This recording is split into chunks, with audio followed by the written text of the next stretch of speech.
Hello everyone, this is Shweta Pandey. Welcome to step up academy. Students, आज का हमारा session बहुत इंपॉर्टेंट है और बहुत इंटरेस्टिंग है।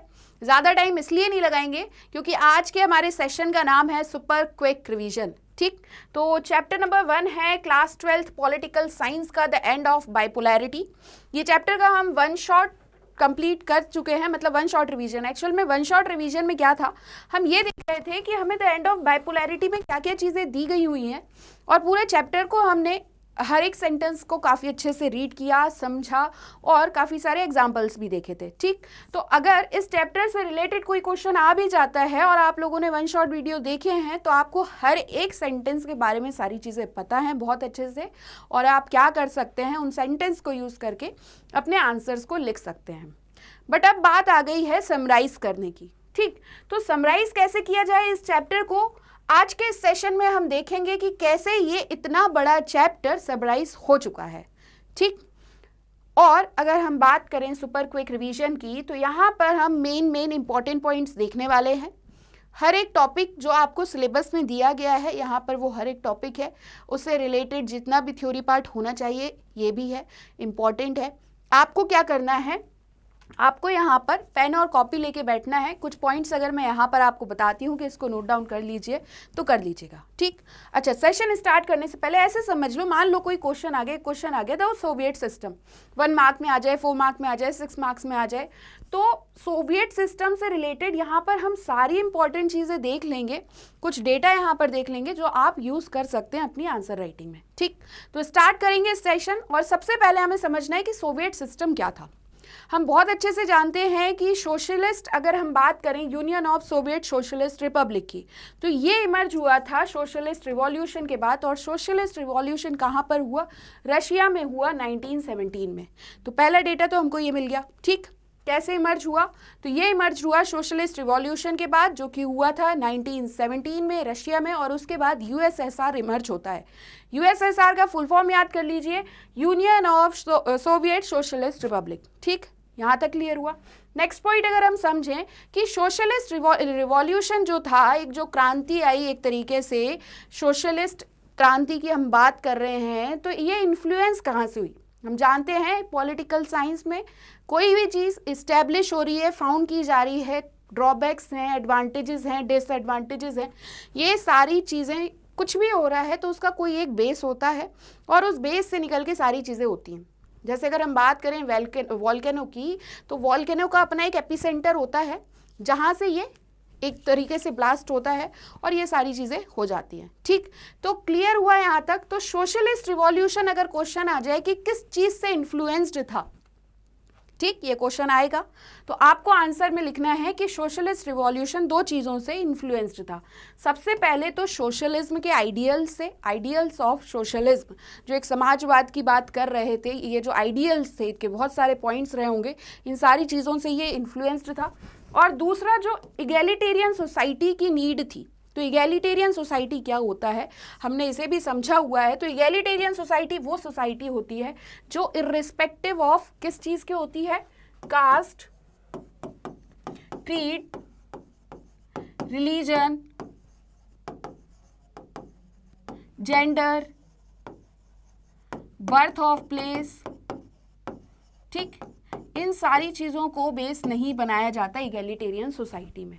तो ये सोसाइटी चाह रहे थे और दूसरा आइडियल्स ऑफ सोशलिज्म से इन्फ्लुएंस्ड थे, इस वजह से सोशलिस्ट रिवॉल्यूशन होता है। और अगेंस्ट में किसके थे, अगर रिवॉल्यूशन कर रहे हैं तो किसी चीज़ के तो अगेंस्ट में रहे होंगे, तो ये अगेंस्ट में थे कैपिटलिज्म के। कैपिटलिज्म जो सोसाइटी होती है इस चीज़ के अगेंस्ट में थे और इन्फ्लुएंस्ड थे 2 चीज़ों से, एक आइडियल्स ऑफ सोशलिज्म से और दूसरा इगैलिटेरियन सोसाइटी से। ठीक, यहाँ तक क्लियर हुआ। तो यहाँ हमने ये पढ़ लिया कि एक सोशलिस्ट रिवॉल्यूशन होता है, कहाँ पर हुआ, रशिया में 1917 में। ठीक, स्क्रीनशॉट लेते जाइएगा इन टॉपिक्स के और आप चाहें तो नोट डाउन भी कर सकते हैं। और यहाँ से इमर्ज होता है इस रिवॉल्यूशन के बाद क्या, यूएसएसआर, या फिर हम बात कर रहे हैं सोवियत सिस्टम की। ठीक, क्लियर हुआ। अब ये सोवियत सिस्टम में कौन सी कंट्रीज थी या क्या था, तो ये जो ग्रुप ऑफ कंट्रीज थी सोवियत सिस्टम में, इन्हें कहा गया सेकंड वर्ल्ड या सोशलिस्ट ब्लॉक। ये कंट्री एक साथ कहाँ पर आती हैं हम देखते हैं, तो ये बनाती हैं एक वार्सो पैक्ट। वार्सो पैक्ट क्या था, तो ये एक मिलिट्री अलायंस था। जब इनके अगेंस्ट की जो कंट्रीज थी वो बनाती हैं नाटो, तो उसके अगेंस्ट में ये बनाया जाता है Warsaw pact. Warsaw pact military alliance था, ठीक। यहाँ पर ये सारी कंट्रीज थी और इसे लेड किसने किया, कोई भी चीज़ इस्टेब्लिश की जाती है तो उसका एक लीडर होता है, तो इसे लेड किया यूएसएसआर ने, और यूएसएसआर जो था वो ब्लॉक का लीडर था। ये पॉइंट यहाँ पे क्लियर हुआ कि सोवियत सिस्टम क्या था। सोवियत सिस्टम, या हम बात करें यूएसएसआर की, तो ये इमर्ज हुआ रशिया में, ये इमर्ज हुआ सोशलिस्ट रिवॉल्यूशन के बाद इन रशिया आफ्टर 1917। उसके बाद हमने देखा दो चीज़ों से ये इन्फ्लुएंस्ड था, एक आइडियल्स ऑफ सोशलिज्म से, और दूसरा हमने यहाँ पर देखा कि ये यहाँ पर एक चीज़ से और इन्फ्लुएंस था, और वो था एगलिटेरियन सोसाइटी, ये चाहते थे और कैपिटलिज्म के अगेंस्ट में थे, ठीक।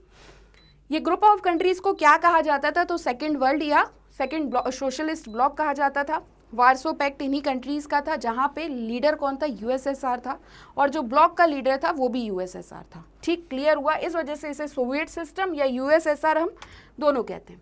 अब कैरेक्टरिस्टिक्स कैसी थी सोवियत सिस्टम की, ठीक है, क्रांति के बाद ये इस्टेब्लिश हो गया, ये सोवियत सिस्टम आ गया, बट इसमें क्या देखा गया, इसकी कैरेक्टरिस्टिक्स क्या देखी गई, तो सोवियत सिस्टम की कैरेक्टरिस्टिक्स में देखा गया कि सेकेंड वर्ल्ड वॉर के बाद सोवियत यूनियन जो था एक पावरफुल नेशन बन जाता है, ठीक। यूएसए के अलावा अगर हम बात करें सोवियत यूनियन की इकोनॉमी, तो वो काफ़ी अच्छे से डेवलप थी as compared to other nations. हम जानते हैं काफ़ी अच्छे से यूएस, हम हेजेमनी पढ़ते हैं, वहाँ पे हम देखते हैं कि यूएस की अपनी एक पावर है, बट ये हम डिसइंटीग्रेशन के बाद की कहानी पढ़ते हैं। यहाँ पर अगर हम बात करें तो यूएस के अलावा एकमात्र इकोनॉमी कौन सी थी जो डेवलप थी, तो वो था सोवियत यूनियन, ठीक।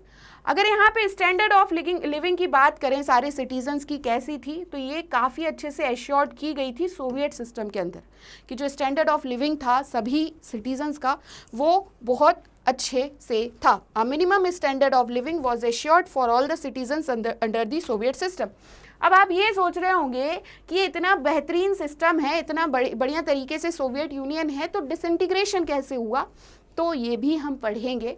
पहले आप क्वेश्चन पे ध्यान दीजिए। अगर क्वेश्चन आ जाता है कि कैरेक्टरिस्टिक्स क्या थी सोवियत सिस्टम की, अगर ज़्यादातर ये किस तरीके से क्वेश्चन आएगा, right any 2 characteristics of Soviet system, तो ये 2 कैरेक्टरिस्टिक आप काफ़ी अच्छे से याद रख सकते हैं और लिख सकते हैं, ठीक।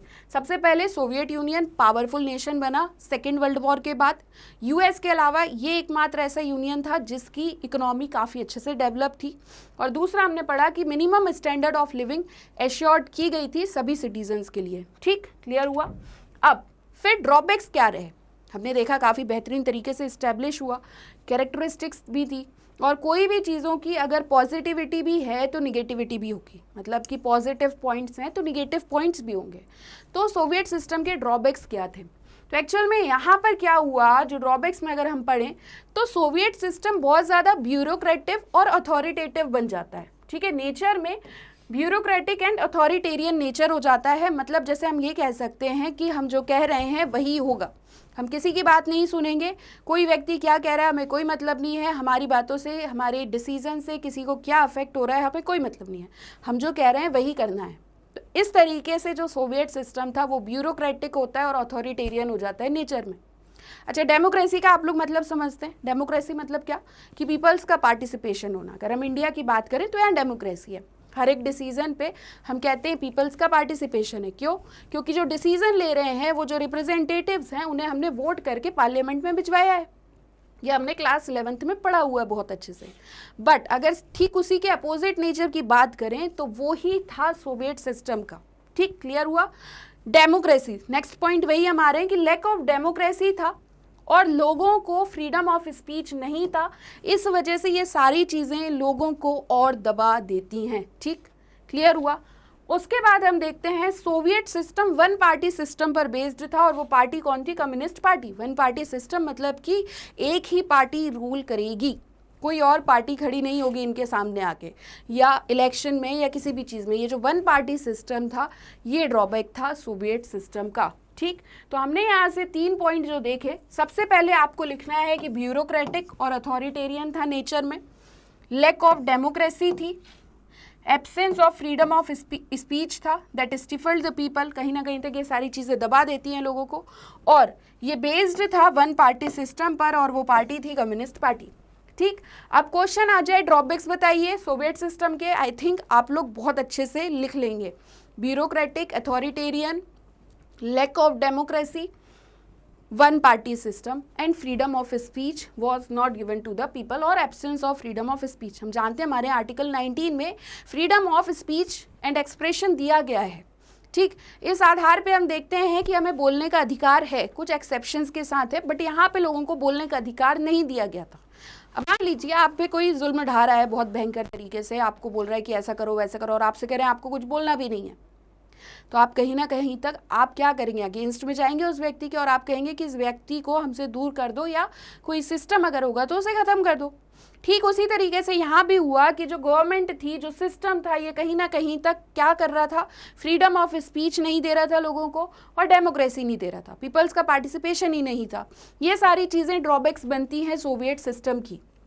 अब ये जो सिस्टम का ड्रॉबैक्स बने, उसके बाद हमने ये भी देखा डोमिनेशन। आप क्या चाहेंगे कि आपको कोई भी डोमिनेट कर दे, आपको रोज़ कोई बताए नहीं आप स्कूल जाइए, आज आप स्कूल मत जाइए, अभी आज स्कूल में आपको इतनी देर पढ़ना है, घर आके भी आपको इतनी देर पढ़ना है, तो आप बहुत ज़्यादा इरिटेट हो जाएंगे। आप ये कहेंगे कि मुझे क्या करना है ये मुझे पता होना चाहिए। बट इसी बेसिस पे ऐसे समझो कि रशिया ने पूरे स्टेट्स को ऑल ओवर क्या करके रखा हुआ था, डोमिनेट कर दिया था। रशिया ने हर एक चीज़ को डोमिनेट किया, और इस वजह से जो अदर रिपब्लिक्स से पीपल थे वो क्या फेल्ट करते हैं, वो देखते हैं कि हम नेग्लेक्ट किए जा रहे हैं और सप्रेस्ड हो रहे हैं।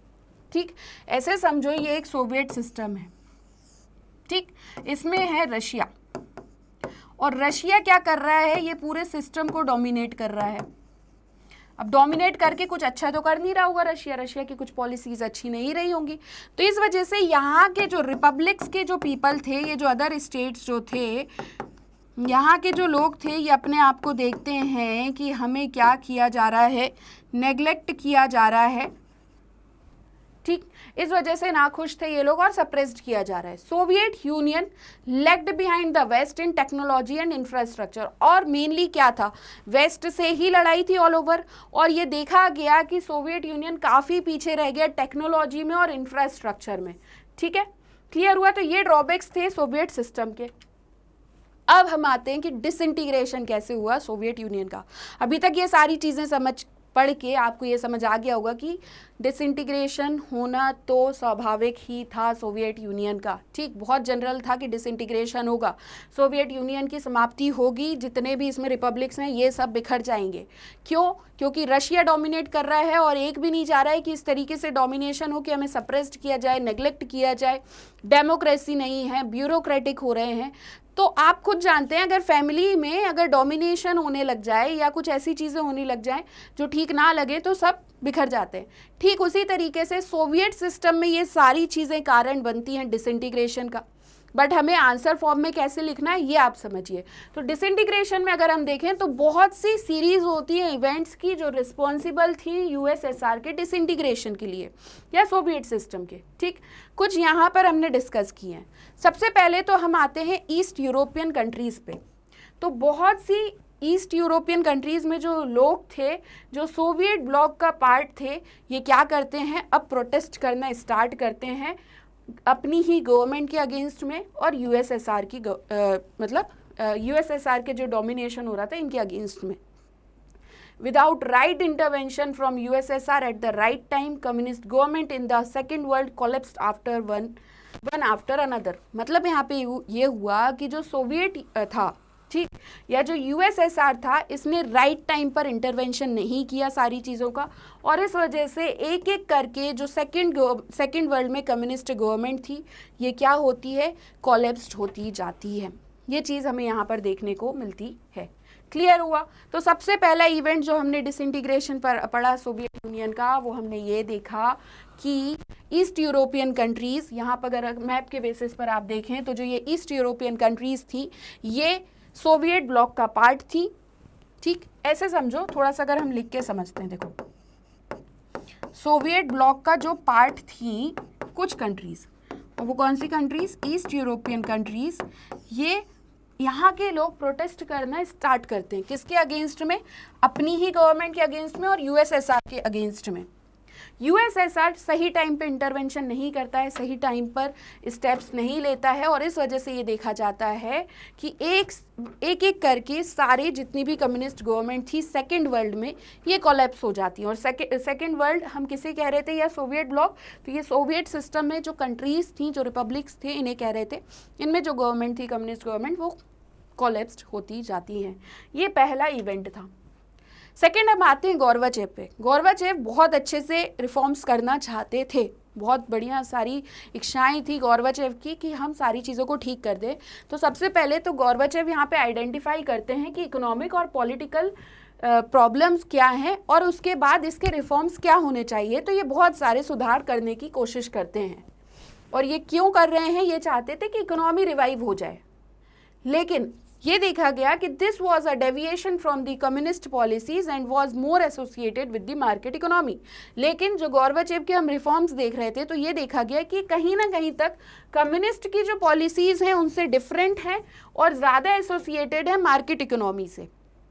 और यहाँ पे लोग चाह क्या रहे थे, हमने देखा कि हम अगेंस्ट में थे, ये कैपिटलिज्म में, ये सारी चीज़ें हम देख रहे थे। फिर आते हैं बोरिस येल्त्सिन, ये पॉपुलर इलेक्शन जीतते हैं रशियन रिपब्लिक में, और ये जो तख्ता पलट होता है उसके अगेंस्ट में प्रोटेस्ट करते हैं और सेंट्रलाइज्ड कर देते हैं यूएसएसआर का control, centralised control of USSR. हम देख रहे हैं कि रशिया ही डोमिनेट कर रहा है, ये रशियन रिपब्लिक में जीत जाते हैं, और जो पूरा सिस्टम है, फिर से एक हम अगर यहाँ पे देखें, ये जो पूरा सिस्टम है सोवियत सिस्टम, इसमें ये बोरिस येल्त्सिन आते हैं, रशिया में इलेक्शन जीत जाते हैं और ये पूरे सिस्टम को सेंट्रलाइज्ड कर देते हैं कि अब हम चलाएंगे। ऐसे समझो इंडिया में जैसे दिल्ली है, ठीक, सेंट्रल गवर्नमेंट है, ये पूरी कंट्री को चला रही है, बट यहाँ पे डेमोक्रेसी भी है। बट ये क्या करते हैं, इलेक्शन जीतने के बाद ये यूएसएसआर को ही सेंट्रलाइज्ड कर लेते हैं। ये कारण बना डिसइंटीग्रेशन का। अब जो पावर थी वो शिफ्ट होने लगती है सोवियत सेंटर की तरफ से रिपब्लिक्स की तरफ, specially in the more European states. और अब जो ये सेंटर में पावर चल रही थी ये शिफ्ट होती है और ये जो अदर रिपब्लिक्स हैं इनकी तरफ आने लगती हैं। ठीक, क्लियर हुआ? तो यहाँ पूरी कहानी ना समझते हुए बस इतना समझ लो, अगर आपको क्वेश्चन आ जाता है कि डिसइंटीग्रेशन कैसे हुआ सोवियत यूनियन का, तो कुछ सीरीज ऑफ इवेंट्स थे जिसकी वजह से ये जो सोवियत यूनियन था इसमें जो रिपब्लिक्स थे ये सब अलग अलग हो जाते हैं। सबसे पहले हमने देखा कि ईस्ट यूरोपियन कंट्रीज़ प्रोटेस्ट करना शुरू करती हैं अपनी ही गवर्नमेंट और यूएसएसआर के अगेंस्ट में, जिस वजह से कम्युनिस्ट गवर्नमेंट एक एक करके सभी जगह से कोलैप्स्ड होती जाती है। सेकेंड, हमने देखा कि गोर्बाचेव पॉलिटिकल और इकोनॉमिकल रिफॉर्म्स लाते हैं ताकि इकोनॉमी बूस्टअप कर सके, इकोनॉमी अच्छी कर सके। बट ये देखा गया कि इनके जो रिफॉर्म्स थे ये कम्युनिस्ट पॉलिसीज से काफ़ी अलग थे और ज़्यादा एसोसिएटेड थे मार्केट इकोनॉमी से। ठीक, जहाँ पे हम ज़्यादातर प्राइवेटाइजेशन देखते हैं। ठीक है, और वहीं अगर हम बात करें बोरिस येल्त्सिन की, तो ये क्या कर देते हैं, ये रशिया में इलेक्शन जीत जाते हैं और जो एक तख्ता पलट हुआ था उसके अगेंस्ट में प्रोटेस्टेड अगेंस्ट द कूप, और यूएसएसआर के कंट्रोल को क्या कर लेते हैं, सेंट्रलाइज्ड कर देते हैं। पावर सोवियत यूनियन से या सोवियत सेंटर में जो थी वो रिपब्लिक्स की तरफ आने लगती है इन मोर यूरोपियन स्टेट्स। ठीक, क्लियर हुआ? यहाँ तक पूरी कहानी थी सोवियत सिस्टम की। अब अगर क्वेश्चन आ जाए सोवियत सिस्टम से एक भी, तो आपको बिल्कुल कुछ पढ़ने की ज़रूरत नहीं है, जितना मैंने पढ़ा दिया ये सारी चीज़ें आप जाके लिख दीजिएगा, आपको फुल मार्क्स मिल जाएंगे। अब हम आते हैं नेक्स्ट टॉपिक पे, ये था democratic politics and democratisation. CIS हमको पढ़ना है। तो सबसे पहले तो CIS का फुल फॉर्म याद रखो, कॉमनवेल्थ ऑफ इंडिपेंडेंट स्टेट्स।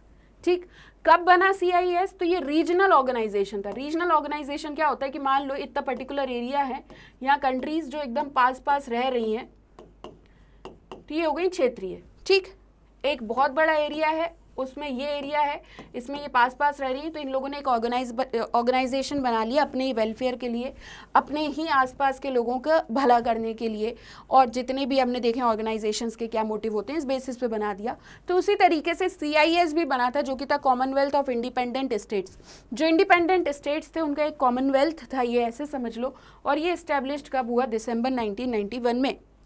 आपके एग्जाम में क्वेश्चंस आते हैं कि करेक्ट करिए इस स्टेटमेंट को इस तरीके से। तो ये स्टेटमेंट्स को ध्यान रखिए कि ये रीजनल ऑर्गेनाइजेशन था, दिसंबर 1991 में बना, कॉमनवेल्थ ऑफ इंडिपेंडेंट स्टेट्स। अगर हम अभी की बात करें तो एट प्रेजेंट 12 टोटल स्टेट्स हैं CIS में, जिसमें से from which 9 are member states, 9 member states हैं। ठीक, टोटल स्टेट्स कितने हैं? 12 है। हम देखते हैं कुछ ऑब्जर्वर कंट्रीज भी होती हैं, तो इस वजह से यहाँ पर टोटल तो 12 है, लेकिन मेंबर स्टेट्स कितने हैं क्वेश्चन आ जाए CIS में, तो 9 है। Armenia, Azerbaijan, Belarus, Kazakhstan, Kyrgyzstan, Moldova, Russia, Tajikistan, Uzbekistan. ठीक, एसोसिएट स्टेट कौन है? तो तुर्कमेनिस्तान है। और ऑब्जर्वर स्टेट कौन है? तो अफगानिस्तान और मंगोलिया है। अब CIS से क्वेश्चन क्या बन सकते हैं, आप ये पूछेंगे। तो CIS से क्वेश्चन आएगा कि टोटल मेंबर कितने हैं, तो 12। मेंबर कितने हैं, टोटल स्टेट्स कितने हैं, तो 12। मेंबर कितने हैं, मेंबर स्टेट्स कितने हैं, तो 9। उसमें से कोई 2-4 अगर लिखने भी हो तो Azerbaijan, Belarus, Kazakhstan, Kyrgyzstan, Tajikistan, Uzbekistan, Moldova, Kyrgyzstan, Russia, ये याद कर लीजिए। एसोसिएट स्टेट आ जाए तो तुर्कमेनिस्तान है, और ऑब्जर्वर स्टेट आ जाए तो अफगानिस्तान एंड मंगोलिया है। क्लियर हुआ? तो ये है डेमोक्रेटिक पॉलिटिक्स एंड डेमोक्रेटाइजेशन में CIS, Commonwealth of independent states. अब हम आते हैं कि रीजंस क्या क्या थे डिसइंटीग्रेशन के, रीजंस फॉर डिसइंटीग्रेशन। ठीक, तो सबसे पहला तो रीजन है, पहला हमने पढ़ा कि डिसइंटीग्रेशन हुआ तो बहुत सारे इवेंट्स की वजह से, बट उसके पीछे भी काफ़ी सारे रीजंस रहे होंगे। सबसे पहले तो सोवियत पॉलिटिकल और जो इकोनॉमिकल इंस्टीट्यूशंस थे, ये लोगों की आकांक्षाओं को पूरा नहीं कर पाते और इस वजह से इंटरनल वीकनेस ही थी। हम कहते हैं ना कि अगर आपस में ही लड़ाई झगड़ा है तो बाहर वाले तो फ़ायदा उठाएंगे ही, और अगर आपस में ही लड़ाई झगड़ा है तो यहीं पे सारी चीज़ें बिखर जाएंगी। ठीक, कोई कुछ नहीं कर सकता फिर। इसी तरीके से जो सोवियत पॉलिटिकल और इकोनॉमिक इंस्टीट्यूशंस थे, इनके यहीं पर वीकनेस थी, इंटरनल वीकनेस थी, और इस वजह से अगर हम देखें क्या कारण था, तो ये लोगों की आकांक्षाओं को फुलफिल नहीं कर पा रहे थे। डेमोक्रेसी ही नहीं थी, फ्रीडम ऑफ स्पीच ही नहीं थी। जो इकोनॉमी थी, ठीक, अगर हम इकोनॉमी की बात करें सोवियत यूनियन की, तो ये स्टेगनेंट हो जाती है। The Soviet economy used much of its resources in maintaining a nuclear and military arsenal। देखो यहाँ पे देखा गया कि जो सोवियत इकोनॉमी थी, अगर एक क्वेश्चन और आ जाए, थोड़ा और डीप में पूछ लें, अगर रीजंस फॉर डिसइंटीग्रेशन ना पूछें, ये पूछ लें कि इकोनॉमी के बारे में बताइए, तो सोवियत इकोनॉमी में क्या देखा गया कि इसने अपने जितने भी रिसोर्सेज थे वेलफेयर में या अदर पॉलिसीज में नहीं यूज़ किए। इसने क्या किया, न्यूक्लियर और मिलिट्री आर्सेनल को मेंटेन करने में सारे रिसोर्सेज लगा लिए, और सैटेलाइट्स के डेवलपमेंट, अगर हम मतलब सैटेलाइट्स स्टेट्स के डेवलपमेंट्स की हम बात करें, development of its satellite states which led to huge economic burden. मतलब सैटेलाइट स्टेट्स की हम बात कर रहे हैं, इसके जो ये बाकी के स्टेट्स जो हैं इनके डेवलपमेंट में, और इस वजह से काफ़ी ज़्यादा इकोनॉमिक बर्डन आ जाता है सोवियत इकोनॉमी पर। ठीक, तो सैटेलाइट यहाँ पे वो वाला सैटेलाइट मत समझिएगा, यहाँ पे बात कर रहे हैं कि सैटेलाइट स्टेट्स, आसपास के जो इसके स्टेट्स हैं उनके डेवलपमेंट में भी इसने ये सारी चीज़ें की।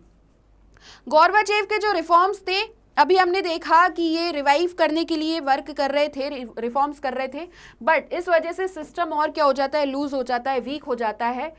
सोवियत सोसाइटी के काफ़ी सारे ऐसे सेक्शंस थे जो ये देख रहे थे कि गोर्बाचेव ने क्या किया, Gorbachev should have moved much faster and were disappointed and impatient with his methods. हमको यहाँ पर बस ये समझना है कि गोर्बाचेव के रिफॉर्म्स से बहुत से जो सेक्शंस थे सोसाइटी के, ये डिसअपॉइंटेड थे और क्या कह रहे थे, इम्पेशेंट थे इनकी मेथड्स के साथ। अनदर रीज़न क्या था, तो नेशनलिज्म का राइज हो गया। बहुत सारे रिपब्लिक्स थे जो चाहते थे कि अब नेशनलिज्म हो जाए, हमें अपना मतलब इंडिपेंडेंस हमें मिल जाए, और इसी के साथ हमें जो भी वर्क करना है हम अच्छे से वर्क करें, डेमोक्रेसी के साथ करें। राष्ट्रवाद की एक जो फीलिंग आ रही थी लोगों के अंदर, ये भी एक रीज़न बनता है। इनकी डिज़ायर थी सोवर्निटी की विद इन वेरियस रिपब्लिक्स की, हमारा जो टेरिटोरियल इंटीग्रेशन है, ये सारी चीज़ें हैं, इनकी एक जो डिज़ायर चल रही थी, इंक्लूडिंग रशिया और जो बाल्टिक रिपब्लिकन्स, यूक्रेन, जॉर्जिया, क्योंकि इस एरिया के जो लोग थे ये अपने आप को सेंट्रल एशियन से थोड़ा सा डिफरेंट समझ रहे थे और एक दूसरे से बहुत अलग समझ रहे थे। ठीक, अब कॉन्सिक्वेंसेस क्या हुए डिसइंटीग्रेशन के, एक चीज़ याद रखना, पॉलिटिकल साइंस किस चीज़ पे बेस्ड है, कोई भी चीज़ इस्टेब्लिश होती है इस्टेब्लिश होने के काफ़ी सारे रीजंस होते हैं, इसके कुछ एडवांटेजेस होते हैं, कुछ डिसएडवांटेजेस होते हैं, कुछ कॉन्सिक्वेंसेस होते हैं। ये सारी चीज़ों पर ही चलेंगे आपके क्वेश्चन, आप देख लीजिएगा एग्जाम में। इससे बाहर मतलब ये चीज़ें ही पूछी जानी है। तो आपको क्या करना है, हर एक सुपर क्विक रिवीजन में हम हर एक पॉइंट को कुछ इसी तरीके से समझेंगे ताकि आप लोगों के कॉन्सेप्ट्स क्लियर हो जाएं, ठीक। अब कॉन्सिक्वेंस देखने को मिले तो जो कोल्ड वॉर कन्फ्रंटेशन चल रहा था, आमना सामना चल रहा था। कोल्ड वॉर का मतलब ये होता है कि डायरेक्ट अटैक नहीं कर रहे, मिलिटेरियल अटैक नहीं हो रहा, आर्मी अटैक नहीं कर रही है, और बाकी जितने भी चीज़ें हैं, मैटर्स हैं, उन पे एकदम कोल्ड वॉर जो चल रहा है, कॉन्फ्रंट्रेशंस की आमना सामना इनडायरेक्टली किया जा रहा था। ये कहीं ना कहीं तक क्या हो जाता है, ख़त्म हो जाता है डिसइंटीग्रेशन के बाद, ठीक। इसकी वजह से जो आर्म रेस चल रही थी, न्यूक्लियर वेपन्स का एक्यूमुलेशन चल रहा था, जिस वजह से सोवियत इकोनॉमी ये रिसोर्सेज पूरे न्यूक्लियर वेपन्स बनाने में ही लगा रही थी, ये भी कहीं ना कहीं तक समाप्त होता है। फिर उसके बाद देखा गया जो the changed power equation left only two possibilities, that unipolar system और multipolar system that would dominate the world. ये जो हम यूएस और रशिया की हम बात कर रहे थे, एक तरीके से दोनों जो हम यहाँ पर सामने आमने सामने देख रहे थे, तो यहाँ पे ये कहा गया कि दो सिचुएशन बची थी, या तो यूनिपोलर सिस्टम हो जाएगा, यूनिपोलर सिस्टम मतलब कि सिर्फ एक ही स्टेट होगा जो पूरी चीज़ें कर रहा है, वर्क कर रहा है, डोमिनेशन कर रहा है, या फिर क्या होगा, मल्टीपोलर सिस्टम हो जाएगा जो पूरी तरीके से वर्ल्ड को डोमिनेट करेगा। ये दो कहीं ना कहीं तक कॉन्सिक्वेंसेस देखने को हमें मिल रहे थे। और रिजल्ट क्या होता है, जो यूएस था ये सोल सुपर पावर बनता है और जिसे कैपिटलिस्ट सिस्टम सपोर्ट करता है, ठीक है, which was supported by the capitalist system. Soviet block का एंड होता है और इमरजेंस हो जाता है बहुत सी न्यू कंट्रीज़ का। तो यहाँ तक की ये कहानी थी कॉन्सिक्वेंसेस ऑफ डिसइंटीग्रेशन की। अब हम आते हैं शॉक थेरेपी इन पोस्ट कम्युनिस्ट रिजाइम्स। रिजाइम्स का मतलब होता है शासन, ठीक, ये समझ लो। तो एक तो हमने अभी कम्युनिस्ट का पढ़ लिया सारी चीज़ें। अब पोस्ट मतलब बाद की जो चीज़ें हुई कम्युनिस्ट रिजाइम में, वो जो शॉक थेरेपी थी वो हम समझेंगे।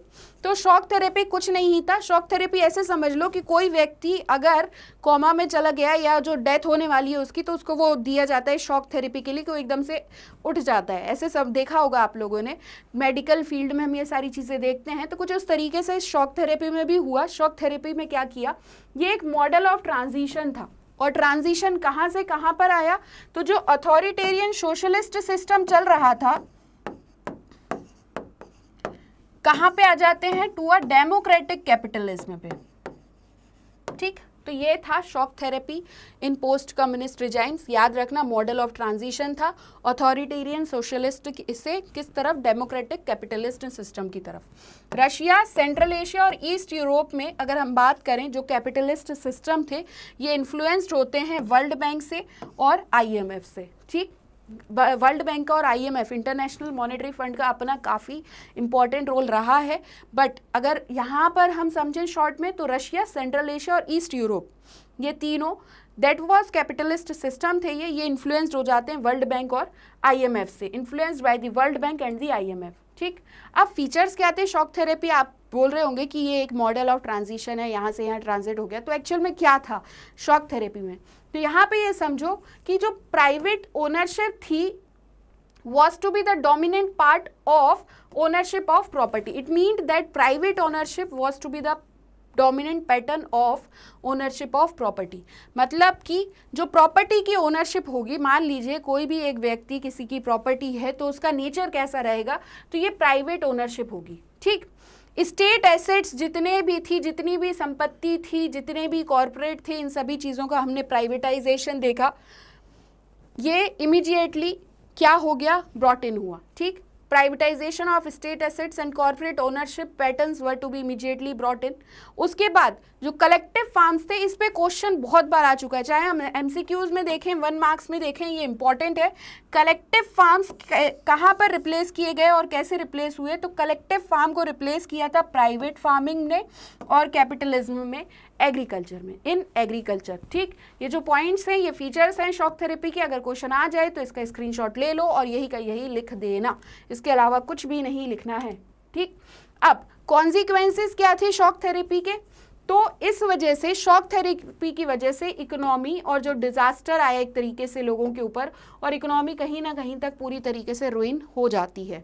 ठीक, रूबल की अगर हम बात करें, जो करेंसी थी ये डिक्लाइन होती है। इन्फ्लेशन इतना ज़्यादा था कि लोगों ने अपनी सेविंग्स भी ख़त्म कर दी, इन्फ्लेशन हाई हो गया। Old system of social welfare systematically destroyed हो गया। ठीक है, was systematically destroyed. Subsidies pushed large section of the people into poverty, और जो सब्सिडी की अगर हम बात करें यहाँ पे, ये सारी चीज़ों के डिस्ट्रॉय होने की वजह से जो लार्ज सेक्शन था पीपल का, वो कहीं ना कहीं तक गरीबी देखता है। ठीक, शॉक थेरेपी में समझ में आया क्या क्या कॉन्सिक्वेंसेज हुए। इन्फ्लेशन हाई हुआ, इकोनॉमी रुइन हुई, डिजास्टर आया एक तरीके से लोगों के ऊपर, एंटायर रीजन में। वैल्यू ऑफ रूबल डिक्लाइन होता है, system of old social welfare का जो सिस्टम था वो कहीं ना कहीं तक डिस्ट्रॉयड होता है, और गरीबी देखने को मिलती है। ठीक, ये हमको कॉन्सिक्वेंसेज में लिखना है शॉक थेरेपी के। एक माफिया यहाँ पर इमर्ज हुआ बहुत सी कंट्रीज में, जो इकोनॉमिक एक्टिविटीज़ को कंट्रोल कर रहे थे, ऐसे समझो। ठीक है, प्राइवेटाइजेशन की वजह से और ज़्यादा डिस्पैरिटीज़ देखने को मिली, और ज़्यादा कन्फ्लिक्ट्स देखने को मिले। जो सोवियत स्टेट्स, डिसइंटीग्रेशन के बाद के जो पोस्ट सोवियत स्टेट्स रहे, स्पेशली रशिया, ये दो रीजन में डिवाइड हो गया। रशिया ही एक रिच रीजन और एक पुअर रीजन में। ठीक, डेमोक्रेटिक इंस्टीट्यूशंस का जो कंस्ट्रक्शंस हुआ, वो उन्हें एक तरीके से सेम अटेंशन और प्रायोरिटी नहीं दी गई। अब टेंशन्स और कन्फ्लिक्ट्स क्या हुए, तो बहुत से जो सोवियत रिपब्लिक्स थे, most of the former Soviet republics, मतलब कि सोवियत सिस्टम में जो थे, ये यहाँ पे बहुत ज़्यादा कन्फ्लिक्ट्स थे ही, और बहुत से सिविल वार्स और इंसर्जेंसीज भी थी। बहुत ज़्यादा वायलेंट मूवमेंट्स देखने को मिले हमें रशिया टू रिपब्लिक्स में, वो थे चेचन्या और डजेस्टिन। ये आ सकता है क्वेश्चन, ये इंपॉर्टेंट है। और इसी के साथ हमने देखा कि आउटसाइड पावर्स का जो इन्वॉल्वमेंट बढ़ रहा था, इस वजह से सिचुएशन और ज़्यादा वर्स्ट और कॉम्प्लिकेटेड हो जाती है। मतलब ये सिस्टम है, इसमें तो इंटरनल वीकनेस थी, और ये सारी चीज़ें हम शॉक थेरेपी देख रहे हैं, सब कुछ देख रहे हैं, और बाहर के लोगों का जो इंटरवेंशन था, ये कहीं ना कहीं तक परिस्थितियों को, चीज़ों को और ज़्यादा ख़राब कर देती हैं और कॉम्प्लिकेटेड कर देती हैं। अब टेंशन्स और कन्फ्लिक्ट से रिलेटेड कुछ फैक्ट्स हैं। क्वेश्चन आ सकता है कि इस पे आप कुछ वर्ड्स लिखिए, सेक्शनिस्ट मूवमेंट्स पे या सेक्टेरियन कन्फ्लिक्ट्स पे। देखो, सबसे पहले तो समझो रशिया में दो रिपब्लिक्स थे, चेचन्या और डजेस्टिन। यहाँ पे वायलेंट सेक्शनिस्ट मूवमेंट्स देखने को मिले। उसके बाद अगर हम बात करें सेक्टेरियन कन्फ्लिक्ट्स की, तो सेंट्रल एशिया में ताजिकिस्तान ने सिविल वॉर देखा, जिसकी वजह say that went on for 10 years till 2001 तक ये चलता है, और रीजन को एक तरीके से पूरा सेक्टेरियन कन्फ्लिक्ट की तरह हम देखते हैं। ठीक, तो इससे रिलेटेड दो कंट्रीज हमने ये देख ली। और सेक्टेरियन कन्फ्लिक्ट्स क्या थे, तो हम ये सेंट्रल एशिया में देखते हैं। ताजिकिस्तान में जो सिविल वॉर चलता है वो 10 साल तक चलता है, मतलब कि 2001 तक। ठीक, तो ये दोनों फैक्ट हैं। अब क्वेश्चन कैसे आएंगे, ये डायरेक्ट आएंगे, आपको पूछे से जा सकते हैं, तो यही आंसर हमको लिखने हैं। टेंशन्स और कन्फ्लिक्ट्स के रीजन क्या क्या रहे, तो सबसे पहला तो रीजन था regions with vast hydrocarbon resources. Second है मिलिट्री बेसिस का इस्टेब्लिशमेंट और इंडिपेंडेंस का के लिए कन्फ्लिक्ट्स। ठीक, अब हम आ गए यूनिपोलर वर्ल्ड पर, जो हमारा नेक्स्ट टॉपिक है सिलेबस में। देखो, यूनिपोलर वर्ल्ड कह दें या यूएस डोमिनेंस कह दें, ये दोनों चीज़ें कब स्टार्ट हुई, 1991 में, जब सोवियत पावर का क्या हो गया, डिसइंटीग्रेशन हो गया, फ्रॉम इंटरनेशनल सीन से डिसअपियर ही हो गया सोवियत पावर। ठीक, कोल्ड वॉर खत्म होने के बाद यूएस ही एक ऐसा स्टेट बचा था जिसके अंदर कोई भी सीरियस राइवल, मतलब जिसके कोई भी सीरियस राइवलरीज नहीं थी पूरे वर्ल्ड में, और इसी एरा को हम कहते हैं पीरियड ऑफ यूएस डोमिनेंस, या फिर हम इसे ही यूनिपोलर वर्ल्ड कह सकते हैं। क्लियर हुआ, सोवियत सिस्टम के डिसइंटीग्रेशन के बाद एकमात्र यूएस बचा था जहाँ पे कोई भी राइवलरीज नहीं थी। इस वजह से या तो हम कहते हैं यूनिपोलर वर्ल्ड या फिर हम कहते हैं यूएस डोमिनेंस। ठीक, कुछ एस्पेक्ट्स जो थे यूएस डोमिनेंस के, ये 1991 में इमर्ज नहीं होते हैं, बट अगर हम सेकेंड वर्ल्ड वॉर के एंड पर जाएं 1945 में, वहीं से हम देखते हैं कि यूएस का वर्चस्व काफ़ी अच्छे से लहराने वाला है। नेक्स्ट टॉपिक है गल्फ वॉर। क्या था गल्फ वॉर? गल्फ वॉर चलता है अगस्त 1990 से फरवरी 1991 तक। क्या कारण रहा? सबसे पहले तो ये ध्यान रखना कि ये एक इंटरनेशनल कन्फ्लिक्ट था। और इंटरनेशनल कन्फ्लिक्ट क्यों बना? तो इसका कारण था कि यहाँ पर हमने देखा कि जो इराक था वो डिक्टेटर सद्दाम हुसैन यहाँ पे डिक्टेटर रहे हैं, और ये क्या कर लेते हैं, ये इन्वेड कर देते हैं नेबरिंग कुवैत में, और इसके बाद इंटरनेशनल कन्फ्लिक्ट्स होते हैं, और फिर हम देखते हैं गल्फ वॉर। ठीक, इसके बाद अगर हम देखें तो एक यहाँ पर मेन जो इम्पॉर्टेंट रोल हम बात करें, या जो पूरी तरीके से ही रोल था, वो था यूएस का। यूएस एक कोलिशन बनाता है जिसमें 6,60,000 ट्रूप्स होते हैं, 34 कंट्रीज़ होती हैं, ये असेंबल्ड होती हैं एक तरीके से सऊदी अरेबिया में, जो इराक का नेबर रहता है। ये भी सारी चीज़ें इनको थ्रेटन करती हैं क्या, कि हुसैन का जो एडवेंचरस एक तरीके से रीजन में रहा है, इनको डेडलाइन दी जाती है, और 15 जनवरी के बाद जब उल्लंघन हो जाता है बगदाद के द्वारा, तो यहाँ पर जो एक तरीके से कॉलिशन था, ये सबसे पहले ऑपरेशन डेजर्ट स्टॉर्म लॉन्च करते हैं। ऑपरेशन डेजर्ट स्टॉर्म को ही फर्स्ट गल्फ वॉर कहा जाता है।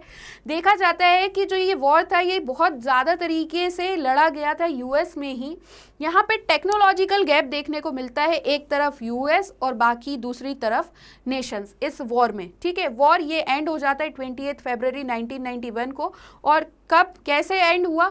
तो एंड हुआ तब जब यूएस सीज फायर डिक्लेयर कर देता है। ठीक, 9/11 और global terror war on terror पर अगर हम बात करें तो 11 सितंबर 2001 को 19 हाईजैकर्स रहते हैं अरब कंट्रीज से। ये 4 अमेरिकन एयरक्राफ्ट को हाईजैक कर लेते हैं। हाईजैक करने के बाद ये जो एयरक्राफ्ट होते हैं, एयरलाइनर होते हैं, ये क्रैश्ड हो जाते हैं यूएस की बिल्डिंग्स पर।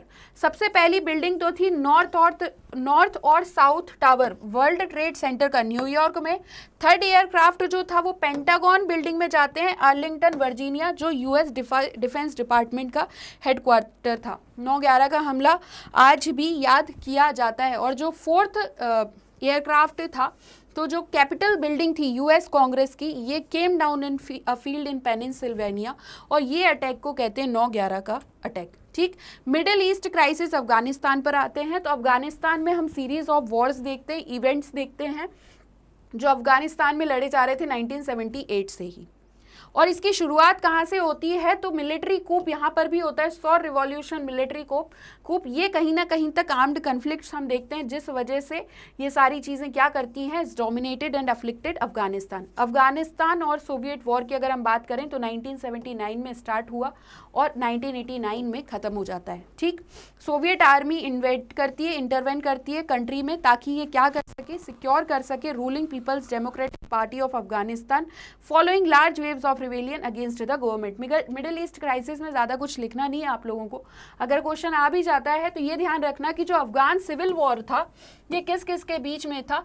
तो ये कंटिन्यूइंग वॉर था गवर्नमेंट और रिबेल्स के बीच में। Soviet Union nevertheless continued to financially support the Afghan government in its fight, and likewise rebel factions continued receiving support from the US and Pakistan.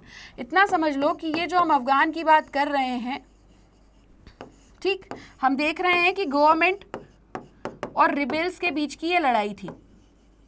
ठीक, क्लियर हुआ? अब जो गवर्नमेंट थी इसको सपोर्ट तो कर रहा था सोवियत, ठीक, और जो रिबेल्स थे इनको सपोर्ट किया जा रहा था यूएस और पाकिस्तान के द्वारा। ठीक, क्लियर हुआ? एक बार समझो, यहाँ पर हमने देखा अफगानिस्तान कन्फ्लिक्ट जो था सीरीज ऑफ वॉर रहा है। अफगान सोवियत स्टार्ट होते हैं 1979 में। अगर हम वॉर की बात कर रहे हैं, सोवियत आर्मी इंटरवेन कर देती है ताकि ये सिक्योर कर सके गवर्नमेंट को, और दूसरी तरफ होते हैं रिबेल्स को हेल्प कर रहा है यूएस और पाकिस्तान, और गवर्नमेंट को हेल्प कर रहा है सोवियत यूनियन। ठीक है, वॉर का नेचर चेंज होता है, लेकिन सिविल वॉर जो अफगान पर था वो चलता रहा 2001 तक। ठीक, तालिबान इंस्ट्रूमेंटल फोर्स रहा इस सिविल वॉर में, जो कि जिसे हेल्प कौन कर रहा था, बैक्ड कौन कर रहा था, बाय पाकिस्तान। ठीक, क्लियर हुआ? अब अरब स्प्रिंग पर हम आते हैं इन 21st सेंचुरी में। ये होगा 12th सेंचुरी नहीं, 21st सेंचुरी की हम बात कर रहे हैं। अरब स्प्रिंग भी एक एंटी गवर्नमेंट प्रोटेस्ट चला है, सीरीज ऑफ यहाँ पर अपराइजिंग्स और आर्म्ड रिबेलियंस, जो मिडिल ईस्ट में फैल जाता है पूरी तरीके से 2010 में। ठीक, अरब स्प्रिंग कहाँ पर इमर्ज हुआ अगर क्वेश्चन आ जाए तो ये इमर्ज हुआ था ट्यूनीशिया में, टुक इट्स रूट्स, जहाँ पर स्ट्रगल, देखो ये सारी चीज़ें पढ़ने से बेहतर ये समझ लो, जो अरब स्प्रिंग था ये एक प्रोटेस्ट की तरह था सबसे पहले, और ये प्रोटेस्ट पूरे मिडिल ईस्ट में फैल जाता है 2010 में। प्रोटेस्ट किस अगेंस्ट में होता है? तो ये एक तरीके से स्ट्रगल था अगेंस्ट द करप्शन, अनएम्प्लॉयमेंट और पॉवर्टी, जो पब्लिक ने स्टार्ट किया था। पब्लिक ने स्टार्ट करके, कभी भी चीज़ को अगर हम यहाँ से पढ़ें ऐसे समझो कि करप्शन, अनएम्प्लॉयमेंट, पॉवर्टी हो रही है, इसके लिए स्ट्रगल किया। स्ट्रगल कहाँ पर किया? टूनीशिया में। और ये स्ट्रगल फैल गया कहाँ पे? पूरे मिडिल ईस्ट में 2010 में। ठीक, क्लियर हुआ?